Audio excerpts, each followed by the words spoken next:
നമുക്കിന്ന് നമ്മുടെ സാമ്പാർ പൊടിയുടെ കൂട്ട് എന്തൊക്കെയാണെന്ന് നോക്കാം. വളരെ ടേസ്റ്റാണ്. അപ്പോൾ നമുക്കിന്ന് വീട്ടിലൊന്ന് ഉണ്ടാക്കി ട്രൈ ചെയ്താലോ. അപ്പോൾ അതിന് വേണ്ടിയുള്ള ഇൻഗ്രീഡിയൻസ് എന്തൊക്കെയാണെന്ന് പറയാം. അപ്പോൾ ആദ്യം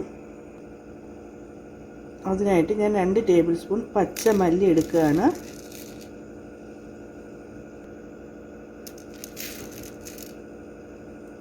അപ്പോൾ 2 ടേബിൾ സ്പൂൺ പച്ചമല്ലി എടുത്തു. അടുത്തതായിട്ട് 1 ടേബിൾ സ്പൂൺ നമ്മുടെ ഉഴുന്ന്. അടുത്തത് 1 ടേബിൾ സ്പൂൺ നമ്മളുടെ സാമ്പാർ പരിപ്പ്.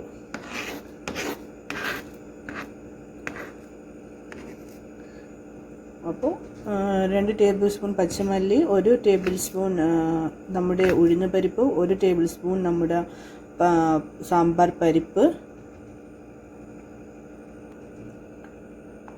പിന്നെ ഒരു 1.5 സ്പൂൺ കണക്കിന് നമ്മുടെ കടല, പൊട്ടുകടല ഉണ്ടല്ലോ, കടല, അതാണ് ഞാൻ എടുക്കുന്നത്. 1.5 സ്പൂൺ പൊട്ടുകടല എടുത്തിട്ടുണ്ട്. പിന്നെ ഒരു 3/4 ടീസ്പൂൺ കണക്കിന് നമ്മുടെ പച്ച ഉലുവ ഇട്ട് കൊടുക്കുകയാണ്. പിന്നെ 1 ടേബിൾ സ്പൂൺ കണക്കിന് നമ്മുടെ മട്ട റൈസാണ് ഞാൻ എടുത്തിരിക്കുന്നത്. മട്ട റൈസൊന്നും നിങ്ങളുടെ കയ്യിലില്ലെന്നുണ്ടെങ്കിൽ നിങ്ങൾ എന്ത് അരി വെച്ചിട്ടാണോ ചോറ് വയ്ക്കുന്നത് ആ അരിയുടെ 1 സ്പൂൺ എടുക്കുക.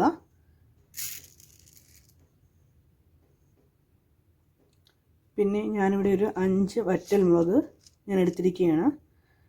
ഇപ്പോൾ ഞാൻ എൻ്റെ ഒരു എരിയുടെ ഇതിനനുസരിച്ചിട്ടാണ് ഞാൻ ഒരു 5 എണ്ണം ഇവിടെ ഞാൻ എടുത്തിരിക്കുന്നത്. നിങ്ങൾക്ക് എരി കൂടുതൽ ആവശ്യമാണെന്നുണ്ടെങ്കിൽ കുറച്ചുകൂടി ഒരു പിടി വറ്റൽമുളക് എടുക്കാം. പിന്നെ നമ്മൾ ഇതിനകത്തോട്ട് മുളക് പൊടി ആഡ് ചെയ്യുന്നുണ്ട്. അപ്പോൾ അതിനനുസരിച്ചിട്ട് വേണം നിങ്ങൾ വറ്റൽമുളക് എടുക്കാൻ.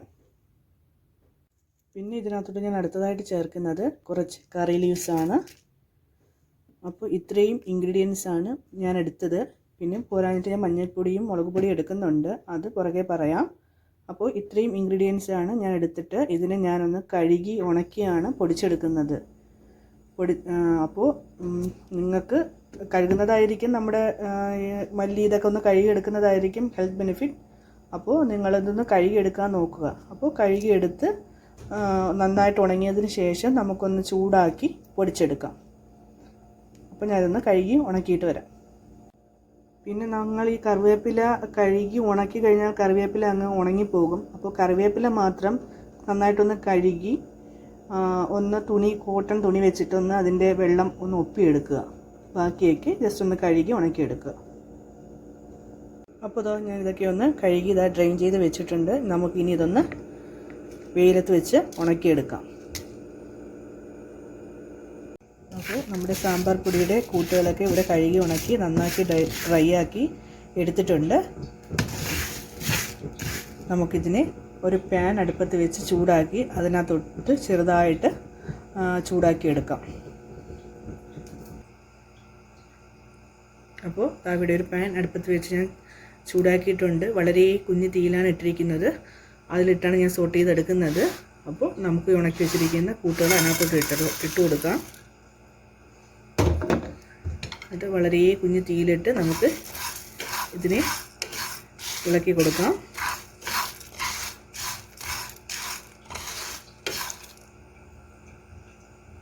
അപ്പോൾ ചെറിയൊരു കളർ ചേഞ്ചസ് ഒക്കെ വന്നിട്ടുണ്ട്.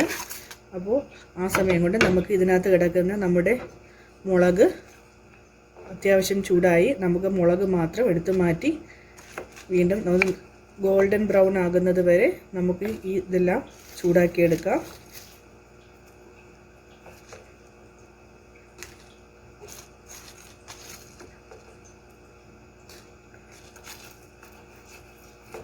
കരിഞ്ഞു പോകാതെ നോക്കിക്കൊള്ളണം, കരിഞ്ഞാൽ ടേസ്റ്റ് കിട്ടില്ല. അപ്പോൾ ഞാൻ ഇവിടെ മുളകെടുത്ത് മാറ്റി വെച്ചിട്ടുണ്ട്. അപ്പോൾ ഇനി നമുക്ക് നന്നായിട്ടൊന്ന് ബ്രൗൺ നിറമാകുന്നവരെ സോട്ട് ചെയ്ത് കൊടുക്കാം. അപ്പോൾ ഇവിടെ നല്ലൊരു മണമൊക്കെ വരുന്നുണ്ട്. ഇതിലോട്ട് ഞാൻ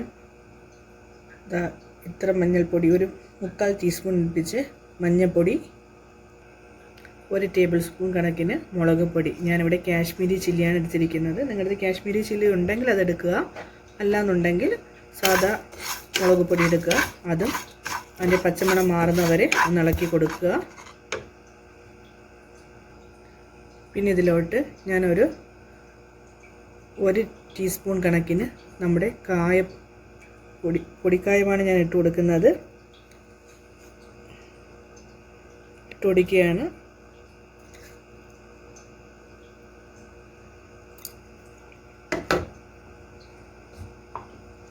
അതുമായിട്ട് നിങ്ങളടുത്ത് പൊടിക്കായം ഇല്ലാന്നുണ്ടെങ്കിൽ കട്ടിയുള്ളതാണെന്നുണ്ടെങ്കിൽ പൊടിച്ച് ചേർത്ത് കൊടുക്കുക. ഇതെല്ലാം കൂടി നന്നായിട്ടൊന്ന് ചൂടാക്കി എടുക്കുക. കരിഞ്ഞു പോകരുത്. കുഞ്ഞു തീരെ വേണം ഇട്ടേക്കാൻ. മുളക് പൊടിയാണ്, പെട്ടെന്ന് കരിഞ്ഞു പോകും.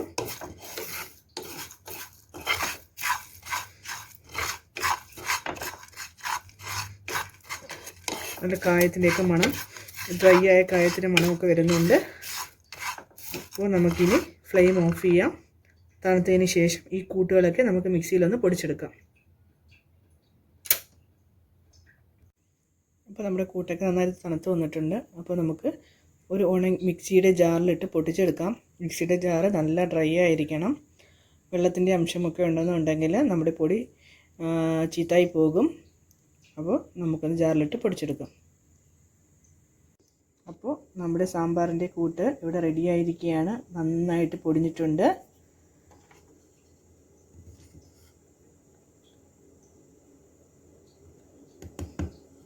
ഇനി ഇതിനെ നമുക്കൊരു ജാറിലോട്ട് മാറ്റാം. ഞാനിവിടെ ഗ്ലാസിൻ്റെ ജാറാണ് എടുത്തിരിക്കുന്നത്.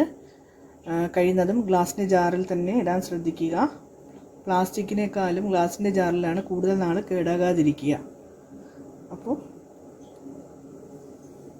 ഗ്ലാസിൻ്റെ ജാറിലോട്ട് മാറ്റിയാം. അപ്പോൾ ഞാൻ നമ്മുടെ സാമ്പാർ പൗഡർ ഒരു ഗ്ലാസ് ജാറിലേക്ക് മാറ്റിയിരിക്കുകയാണ്. ഇത് നിങ്ങൾക്ക് ഫ്രിഡ്ജിൽ വെച്ച് എത്ര നാൾ വേണോ ഉപയോഗിക്കാം. നിങ്ങൾക്ക് കുറച്ചധികം ക്വാണ്ടിറ്റി ഉണ്ടാക്കണമെന്നുണ്ടെങ്കിൽ പറഞ്ഞ ഇൻഗ്രീഡിയൻസൊക്കെ അതേ പ്രൊപ്പോർഷനിൽ ഡബിൾ ചെയ്തെടുത്താൽ മതിയാകും. അപ്പോൾ നിങ്ങൾക്കെല്ലാം ഈ വീഡിയോ ഇഷ്ടപ്പെട്ടു എന്ന് കരുതുന്നു. എന്തായാലും എല്ലാവരും ഇതൊന്ന് ട്രൈ ചെയ്ത് നോക്കണം. നിങ്ങൾക്ക് ഇഷ്ടപ്പെട്ടെങ്കിൽ എൻ്റെ വീഡിയോ ലൈക്ക് ചെയ്യാനും ഷെയർ ചെയ്യാനും കമൻറ്റ് ചെയ്യാനും മറക്കരുത്. അപ്പോൾ എല്ലാവരും സുഖമായിരിക്കുക, സേഫായിരിക്കുക. Thanks for watching.